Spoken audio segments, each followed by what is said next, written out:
Assalamualaikum warahmatullahi wabarakatuh. Om Swastiastu, Namo Buddhaya. Selamat pagi, selamat sejahtera untuk kita semua. Saya Jahrona Matniafisa dari Politeknik Negeri Cilacap. Di sini akan menjelaskan tentang revolusi industri 4.0 dan perkembangan di Indonesia. Revolusi industri 4.0 mulai dicetuskan pertama kali oleh kelompok perwakilan ahli asal Jerman pada tahun 2011 di acara Hanover Trade Fair.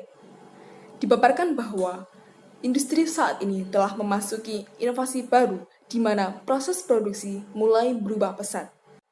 Pada tahun 2015, Angela Merkel mengenalkan gagasan revolusi industri 4.0 di acara World Economic Forum atau WEF. Lalu, seperti apa sebenarnya revolusi industri 4.0?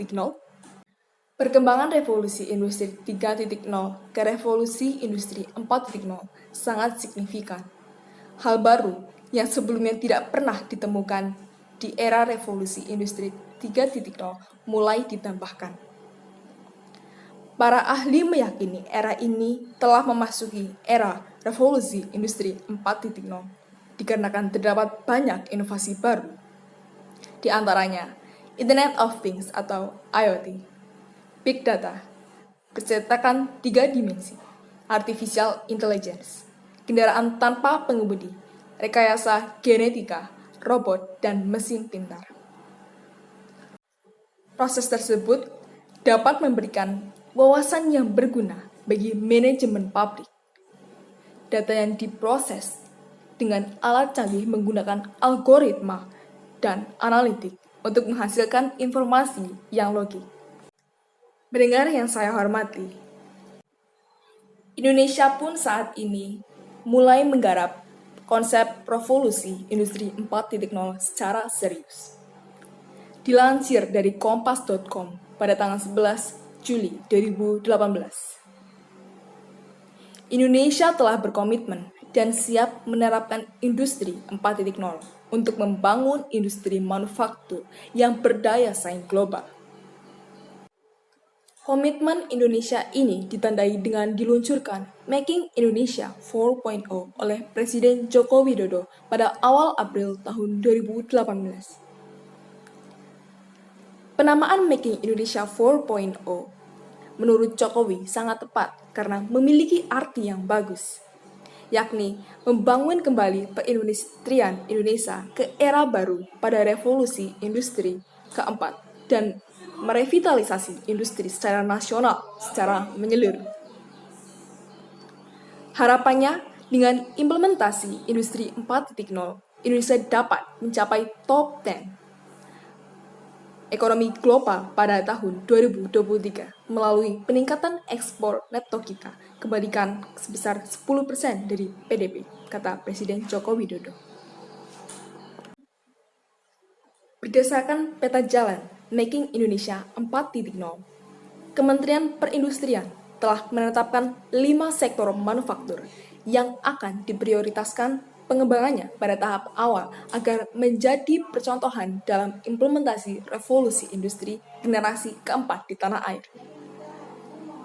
5 sektor tersebut yaitu industri makanan dan minuman, tekstil dan pakaian, otomotif, elektronik, serta kimia. Menperin meyakini dari kinerja 5 sektor industri tersebut mampu mendorong pertumbuhan ekonomi nasional ke depannya. Sesuai aspirasi Making Indonesia 4.0 diharapkan pertumbuhan PDB bertambah 1-2%. Jadi, kalau saat ini rata-rata 5% bisa menjadi 6-7%. Kemudian, dengan capaian itu, penciptaan lapangan kerja naik 30% dari kontribusi industri di angka 25%, paparnya.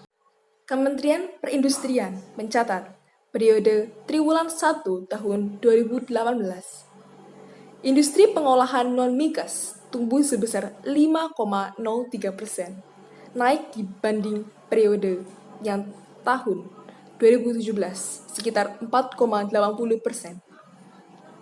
Sektor yang mengalami pertumbuhan tertinggi adalah industri mesin dan perlengkapan sebesar 14,98%. Selanjutnya, kinerja gemilang dari sektor manufaktur yang juga mampu tumbuh di atas PDB nasional, diikuti oleh industri makanan dan minuman yang mencapai 12,70%. Industri logam dasar 9,94%. Industri tekstil dan pakaian jadi 7,53%, serta industri alat angkutan 6,33%. Lalu, apa saja yang harus dipersiapkan oleh kita selaku generasi penerus bangsa di era industri 4.0 tersebut? Sebagai generasi penerus bangsa, seharusnya kita senantiasa rajin belajar dan banyak mencari pengalaman, baik soft skill maupun hard skill, untuk menjadi pribadi yang berkualitas di era industri 4.0 ini. Menurut Future of Jobs Report World Economic Forum, ada 10 kemampuan penting yang harus dimiliki oleh tenaga kerja pada tahun 2020, antara lain. Yang pertama, kemampuan memecahkan masalah. Kedua, berpikir kritis. Ketiga, kreativitas. 4, mengatur orang atau sesama manusia. Kelima, kemampuan berkoordinasi antara satu sama lain. 6, kecerdasan emosional.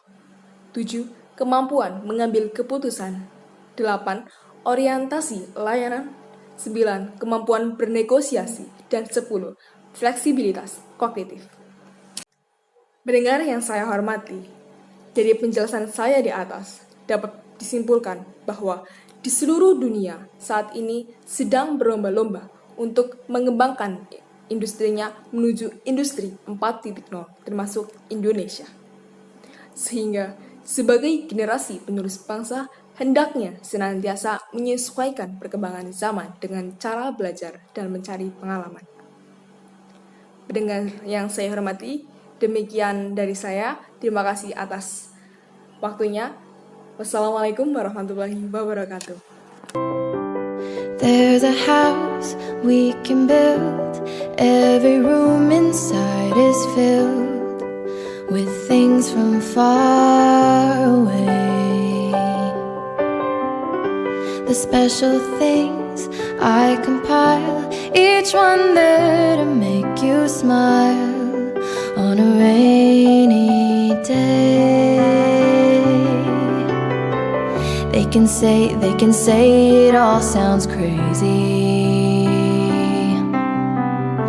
They can say we've lost our minds. I don't care if they call us crazy. Run away to a world that we design. Every night I lie in bed, the brightest colors fill my head. A million dreams are keeping me awake. I think of what the world could be, a vision of the one I see. A million dreams is all it's gonna take.